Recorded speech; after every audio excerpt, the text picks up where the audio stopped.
ରାମୁ ନଈର ଭୂତକୁ କେମିତି ମଜା ଚଖେଇଲା ଆସନ୍ତୁ ଦେଖିବା। ସେ ସବୁଠାରୁ ଶକ୍ତିଶାଳୀ, ତା ସହିତ କେହି ତୁଳନା ହେଇପାରିବେନି। କିନ୍ତୁ ସେ କହିଲା ଯଦି ସାହସ ଅଛି ତାହେଲେ ମୋ ସାମ୍ନାକୁ ଆସୁ ସେ ନଈର ଭୂତ, ମୁଁ ତାକୁ ମଜା ଚଖେଇବି।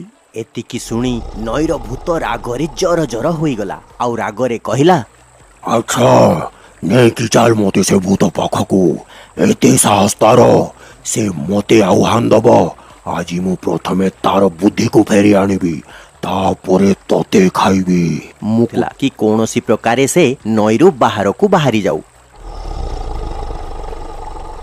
ହଁ ଭୂତ ଆଜ୍ଞା, ଚାଲ, ମୁଁ ତୁମକୁ ତା ପାଖକୁ ଜଙ୍ଗଲକୁ ନେଇଯାଉଛି। ଭୂତ ଆଜ୍ଞା, ତୁମେ ମୋ ପଛେ ପଛେ ଆସିବ, ନହେଲେ ସେ ଆତ୍ମା ଜାଣିଯିବ କି ତୁମେ ମୋ ସହିତ ଅଛ, ତାହେଲେ ସେ ବଞ୍ଚି ପଳେଇଯିବ।